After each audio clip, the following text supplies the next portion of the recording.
बिस्मिल्लाहिर्रहमानिर्रहीम। निज़ाम चैनल के मुअज़्ज़िज़ सामीन अस्सलामु अलैकुम।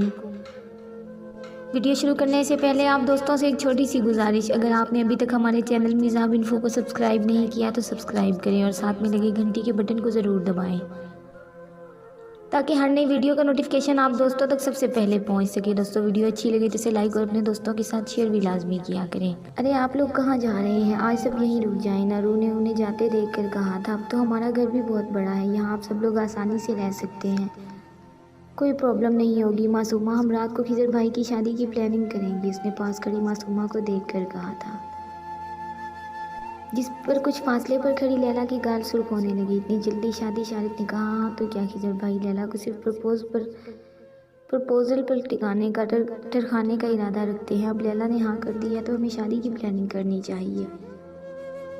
अरे मैं तो कहती हूँ इसी हफ्ते की कोई अच्छी सी डेट देखकर हम उनका निकाह करेंगे। रू ने गोया एक और धमाका किया था। एक मिनट रू, पहले दूल्हा और दुल्हन से तो पूछो ना, तुम अपनी प्लानिंग किए जा रही हो। यानिम ने कहा था, भाई जो कुछ मेरी गुड़िया कह रही है वो बिल्कुल ठीक है, मुझे कोई एतराज़ नहीं है, मैं किसी भी वक्त दूल्हा बनने के लिए तैयार हूँ। खिजर लैला को देखकर मुस्कुराया। हाँ लेकिन लैला को तो एतराज़ हो सकता है, उसे तो पूछ लो। इस बार शारिफ बोला, जबकि सबको अपनी तरफ मुतवज्जे पाकर लैला अपनी आंखें तक नहीं उठा पा रही थी।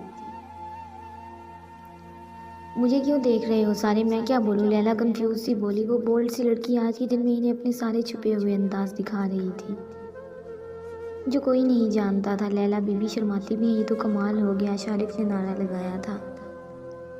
मैं शर्मा नहीं रही, मैं तो बस बता रही हूँ। लैला अपनी हया छुपाने की नाकाम कोशिश करने लगी, जिस पर सभी हंसने लगे थे। तो बस डिसाइड हो गया, खिजर और लैला का निकाह इसी हफ्ते होगा, यारिम ने रूह को देख कर कहा था। जब से शादी की बात हुई थी, रूह और मासूमा दोनों ही लैला के पास बैठी थी, जबकि यारिम और शारिफ खिजर वाले कमरे में थे। चलो अब डिसाइड तो हो गया है कि शादी इसी हफ्ते होगी। तुम्हें क्या लगता है कौन सा दिन सबसे बेहतर है निकाह के लिए? मेरे ख्याल से इस जुम्मे को निकाह करते हैं, मुबारक दिन है, सब कुछ मुबारक होगा और वैसे भी कोई शोर शराबा होगा नहीं, सिर्फ सादगी से निकाह करेंगे। और रुस्ती खिजर ने कहा, क्या मतलब शोर शराबा नहीं होगा? रू जो अभी उनके लिए चाय लेके आई थी पूछने लगी थी, देखिए खिजर भाई आपको कोई शौक़ नहीं होगा शोर शराबा करने का, लेकिन लैला ने अपनी शादी के बारे में क्या क्या सोचा होगा, ना जाने क्या क्या ख्वाब सजा के बैठी होगी, और आप ऐसे कैसे कह सकते हैं कि शोर शराबा नहीं होगा? हम सारी रस्में अदा करेंगे, सिर्फ निकाह और रुखसती, ये क्या बात हुई? मेरी शादी भी इतनी सादगी से हुई, कोई रस्म नहीं हुई। आपको क्या पता लड़कियों का कितना शौक़ होता है अपनी रस्मों का। शादी ज़िंदगी में सिर्फ एक ही बार होती है, उसे भरपूर तरीके से एंजॉय करना चाहिए। मायूं मेहंदी करेंगे, दिन डालेंगे, फिर धूमधाम से निकाह होगा, फिर शादी, फिर रुखसती और फिर वलीमा, सारी रस्में अदा होंगी। और अगर आपको इतना ही शौक़ है सादगी से शादी करने का तो दुल्हन कोई और ले ले, लैला आपसे शादी नहीं करेगी। रूह गुस्से से कहते कमरे से बाहर निकल गई थी। गाइस अब वो होगा जो मेरी बीवी चाहेगी, यारिम ने ऑर्डर दिया था। हाँ यार वैसे भी रूह बिल्कुल ठीक कह रही है, लड़कियों की कितनी ख्वाहिश होती होगी शादी की, और हम कैसे सादगी से शादी के बारे में सोच रहे थे। वैसे भी ये लैला की पहली शादी है, हमें उसके सारे अरमान पूरे करने चाहिए, शारिफ ने समझदारी का सबूत देते हुए कहा। अरे लैला की ये पहली शादी है, तीसरी क्या तेरी शादी से तेरी क्या मुराद थी? ये लैला की पहली और आखिरी शादी है, खिजर तब ही गया था। अरे यार मेरा वो मतलब नहीं था, मैं तो बस ये कह रहा था कि लैला की पहली शादी है, हो सकता है कुछ दिन में उसका मूड बदल जाए। शारिफ ने खुद ही अपने लिए मुसीबत बुला ली थी। रुक बेटा, पहले मैं तेरा मूड दुरुस्त करता हूँ। खिजर गुस्से से उठकर उसकी तरफ बढ़ा, जबकि उनकी हालत देखकर यानिम लाइव शो देखने के लिए सामने सोफे पर आ बैठा था। वो कमरे में आया, रूह अपने शोनू को उसकी जगह पर रखे बड़े आराम से उसके साथ बातों में मसरूफ थी। ये नहीं था हमारे साथ तो सब कुछ ठीक था, ये भूत ना फिर से आ गया। यारिम को गुस्सा आया था। रूह अभी के अभी उसको यहाँ से नीचे करो, कितनी बार कहा है तुमने, मेरे बेड पर मत रखा करो इसे। वो गुस्से से तनफन करता इसके पट्टे को पकड़ कर जा चुका था। यारिम मैं बोल रही हूँ, उसको ज़रा सी भी चोट लगी तो मैं कभी आपसे बात नहीं करूँगी, रूह ने धमकी दी थी, जबकि इससे पहले ही यारिम उसे पट्टे समेत ज़मीन पर भीग चुका था। यारिम ये आपने अच्छा नहीं किया, आज से मैं आपसे बिल्कुल बात नहीं करूँगी, वो गुस्से से कहती अपने शोनू की तरफ लपकी जो उसकी तरफ दौड़ के वापस आ रहा था। इसे मेरे कमरे से निकालो फ़ौरन, अभी के अभी। रूह को इसकी तरफ वापस जाता देखकर वो भी उसकी तरफ लपका था। शोनू कहीं नहीं जाएगा, रू ने फैसला कुन अंदाज में कहा। रू, अगर ये हमारे कमरे में रहेगा तो मैं यहाँ नहीं रहूँगा। यारिम ने उसी के अंदाज में फैसला सुनाया, जिस पर रू ने बाहर के दरवाजे की तरफ इशारा कर दिया। मतलब आप जा सकते हैं रू, तुम इस कुत्ते के लिए मुझे कमरे से बाहर निकाल रही हो। यारिम शौक था। आप जब एक कुत्ते के लिए इसी कमरे को छोड़ जा सकते हैं तो मुझे भी आपको कमरे से निकालने में कोई एतराज़ नहीं।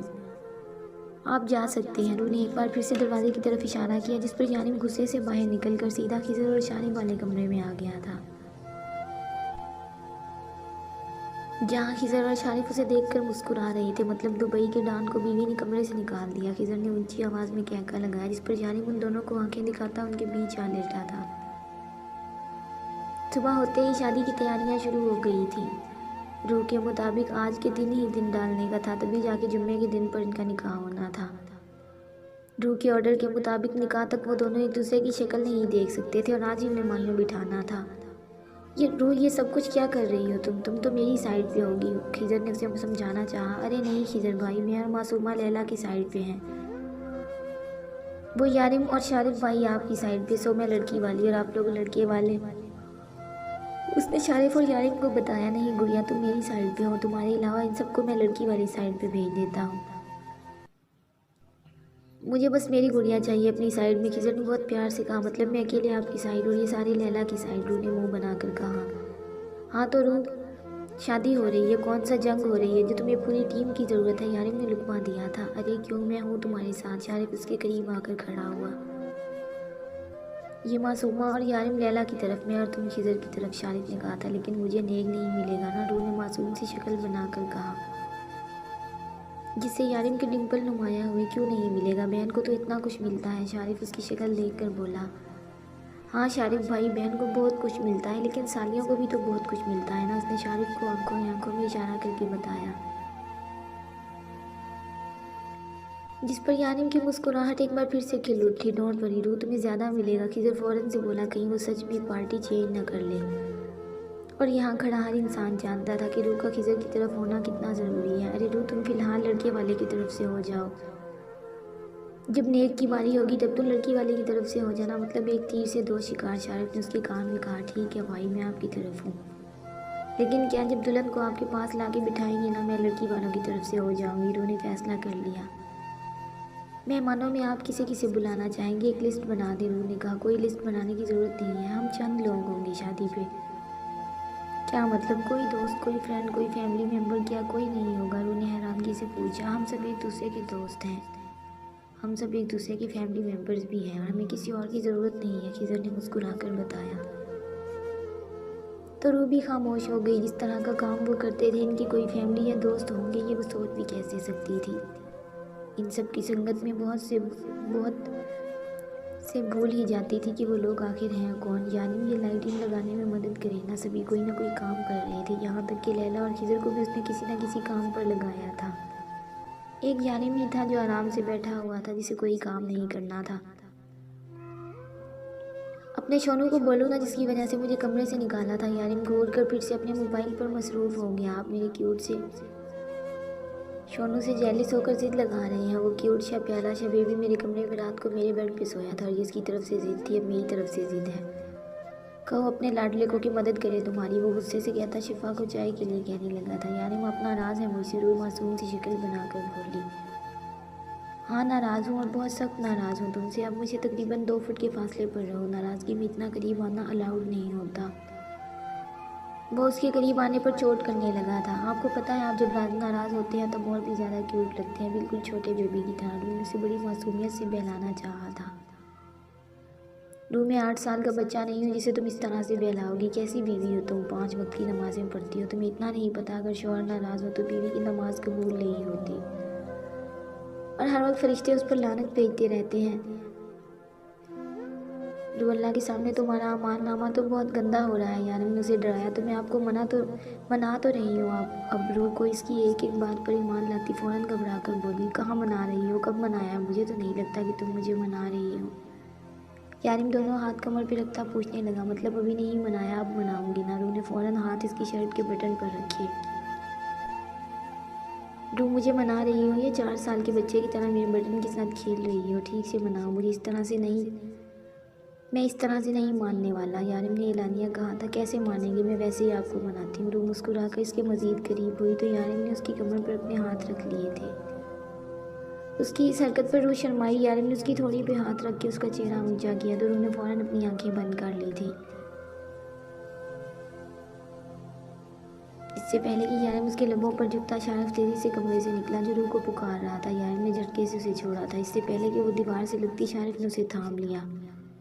तुम लोग बिज़ी हो तो मैं बाद में आ जाता हूँ, लेकिन मेरा मशवरा यही है कि तुम लोग रोमांस बाद में कर लेना, पहले हम काम कर लेते हैं।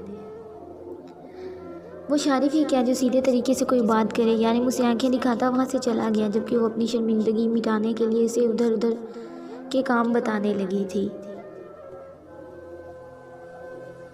आज दिन डाल दिए गए थे, कल माहियों और मेहंदी थी। सब लेडीज़ को ऑर्डर दे दिए गए थे कि अपनी अपनी शॉपिंग कर लो और इसी वक्त लैला, रू और मासूमा शोनू समेत शॉपिंग पर गई हुई थी। लैला ने शादी का ड्रेस रू की मर्ज़ी से लिया, जबकि वलीमे का ड्रेस उसने मासूमा की मर्ज़ी से लिया था। मेहंदी का लहंगा उसने खुद पसंद किया था। वो रू को बहुत ज़्यादा अहमियत दे रही थी। शायद वो यारिम के लिए उसकी मोहब्बत देख चुकी थी या फिर खिजर की वजह से, लेकिन सच यही था, अब लैला के लिए रू बहुत ख़ास हो चुकी थी। अब तो लैला रू की अच्छी दोस्त बन चुकी थी, जबकि शोनू की वजह से मासूमा भी रू के बहुत करीब आ चुकी थी। अब रू ने इन सबको कबूल कर लिया था। वो जानती थी वो यारिम से दूर नहीं जा सकती, वो चाहे या ना चाहे, इसे ये सब कुछ कबूल करना होगा। तो फिर वो कब तक यारिम को इस बात की सज़ा देती रहती। रू यार, तुम ये साड़ी क्यों नहीं लेती, तुम पर बहुत सूट करेगी। लैला ने खूबसूरत साड़ी की तरफ इशारा किया।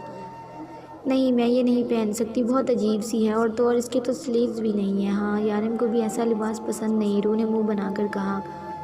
तो लैला ने मज़ीद फोर्स ना किया, लेकिन फिर भी उसकी सारी शॉपिंग अपनी मर्ज़ी से की, क्योंकि रू को अपना होश ही कहा था। वो तो यारिम, खिजर और शारिफ की शॉपिंग करने में मसरूफ़ हो चुकी थी, जो घर पे बाकी काम संभाल रहे थे। हद है यार, हमें काम पर लगा के खुद मज़े मारने चली गई है। मजाल है जो हमारे लिए एक भी चीज़ ली होगी, सब अपनी अपनी चीज़ें ख़रीदने में मसरूफ़ हो गई होंगी। और तो और वो मासूमा, उसे तो बहाना चाहिए शॉपिंग करने का। हाय, मुझे जलाने के लिए सारे रंग पहनेगी, शारिफ ने आँख भर कर कहा था। वो क्या होता है, चोली, घाघरा, लहंगा, लंबे लंबे दुपट्टे, वो लंबी लंबी सैंडल, और फिर वो कान को चीरने वाले झुमके। मजाल है जो हमारा ख्याल आ जाए। यार, इतना क्यों परेशान हो रहे हो? अगर तुम्हें चोली, घाघरा, लंबे इयररिंग्स और सैंडल्स पहननी है तो वो तुम्हें मैं ले देता हूँ, मेरी तरफ से तुम्हारे लिए मेरी शादी का तोहफ़ा, खिजर ने मासूमियत से कहा। हाँ भाई, क्यों नहीं, सब कुछ ले देंगे, लेकिन अगर तू मुझे शादी का तोहफ़ा देना चाहता है तो मेरी शादी करा दे, ताकि वो सब कुछ कोई पहन भी सके। तुम दोनों यहाँ बैठे क्या कर रहे हो? लाइटिंग लगा दी तुमने बाहर की? इसने कमरे में आकर खिजर से पूछा था। नहीं यार, बस अभी लगाने वाला हो, खिजर ने उठते हुए कहा। यार जल्दी करो, क्यों मेरी जान अजाब में डालने वाले हो? रू हर 2-3 मिनट के बाद फ़ोन करके पूछ रही है। प्लीज़ यार उठो, अगर वो काम हुए बगैर पहुँच आई तो फिर छोड़ेगी नहीं, यारिम ने मुस्कीन सी शक्ल बनाकर कहा। तो दोनों को हंसी आ गई थी। दुबई का डॉन अपनी बीवी से डरता है यार, ये खबर तो सुबह के न्यूज़पेपर में आनी चाहिए। खिजर ने शारिफ के कंधे पे हाथ रखकर उसे बाहर ले जाते हुए कहा। बेटा जल्दी काम ख़त्म कर, वरना इस खबर का तो पता नहीं, ये खबर ज़रूर आएगी कि दुबई का डॉन अपनी बीवी के हाथों बेरहमी से मारा गया। यारिम ने उनकी सुस्ती देखकर कहा था। तो दोनों हंसते हुए बाहर निकल गए। चल शारिफ बेटा, ऊपर चढ़ जा, मैं तो नहीं चढ़ने वाला यार, मेरी कल शादी है, ये ना हो शादी से पहले मेरा हाथ पैर टूट जाए। लैला ने तो एक लम्हा नहीं लगाना कबूल नहीं है कहने में। खिजर ने मासूम सी शक्ल बनाकर उसे ऊपर चढ़ाया। यार क्या लड़के वाले की तरफ हूँ, लेकिन लड़की वालों का सारा काम तो मुझे करना पड़ रहा है। शारिफ ने मुंह बनाया। अबे तू तो सिर्फ लड़के वाला है, मैं लड़का हूँ, मुझे इतना काम करना पड़ रहा है, मेरा सोच, खिजर ने कहा। तो शारिफ कहका लगाकर हंस दिया था। वो वापस आए तो रू के मुताबिक सारा काम हो चुका था। लड़कों ने बहुत मेहनत की थी, आज वो सारे ही तारीफ़ के काबिल थे, लेकिन लड़कियों का इरादा इनकी तारीफ़ करके सर चढ़ाने का बिल्कुल भी ना था, इसीलिए इग्नोर करके आगे बढ़ी। कल मेहंदी की रस्म में बहुत काम था, जबकि उन लोगों का रात देर तक बैठकर एंजॉय करने का इरादा था। रू तो लड़के वाली थी, उसने तो ढोल की बंदोबस्त कर रखा था, इसीलिए आज रात वो खूब देर तक एंजॉय करने का इरादा रखते थे। एक तरफ खिजर तो दूसरी तरफ लैला थी। खिजर को इस तरफ आने की इजाज़त ना थी तो लैला को भी उस तरफ जाने की इजाज़त ना थी। इस वक्त रू और शारिफ बैठे गाने गा रहे थे और बीच में लोगों ने खिजर को बिठाया हुआ था। दूसरे कमरे में यारिम बड़े आराम से कुर्सी पर बैठा था, जबकि मासूमा ज़मीन पर बैठी लैला को शॉपिंग दिखा रही थी। लड़कियों क्या लड़की वाले की तरफ से कोई रस्म नहीं होती? इस तरह खामोशी से क्यों बैठी हो? कुछ हल्ला गुल्ला करो। लड़कियों की शादी इतनी बोरिंग होती है क्या? यारिम ने कहा था, ये सारी चीज़ें तो अक्सर देखती रहती हो, शादी एक ही बार होती है। इनकी तरह कोई गाने वगैरह गाओ। देखो बाहर तक आवाज़ आ रही है, किस तरह से चिल्ला चिल्ला के गा रहे हैं। ऊपर से कितने बुरे सिंगर हैं ये लोग। डेवल, अगर तुम इतने ही अच्छे सिंगर हो तो तुम गा लो। वैसे भी यहाँ पर जलने से बेहतर है कि हम भी कुछ कर ही लें। जब तो मेरी टीम में आए थे ना, तभी मैंने अंदाज़ा लगा लिया था कि मेरी शादी बोरिंग ही होनी है। लैला ने उसे देखते हुए कहा, मतलब तुम्हें लगता है कि मैं उन लोगों की तरह गाने नहीं गा सकता? यारिम के लहजे में गरूर था। क्या तुम गा सकते हो? लैला ने पूछा। उनसे बेहतर, यारिम जवाब देते हुए ज़मीन पर बैठा था। उनकी सारी चीज़ें एक साइड लगाने लगा। मासूमा, जल्दी से ढोलकी लेके आओ, दरवाज़ा पूरा खोल दो। हमारी आवाज़ भी वहाँ तक जानी चाहिए। यारिम ने दरवाज़ा खोलने का ऑर्डर दिया था। जारी है दोस्तों। अगर आपको वीडियो पसंद आए तो इसे लाइक और अपने दोस्तों के साथ शेयर लाजमी करें। अगर आप मेरे चैनल पर नए हैं तो चैनल को सब्सक्राइब करें। मिलते हैं नेक्स्ट एपिसोड में, तब तक के लिए अपना ख्याल रखें और दुआओं में याद रखें। अल्लाह हाफिज़।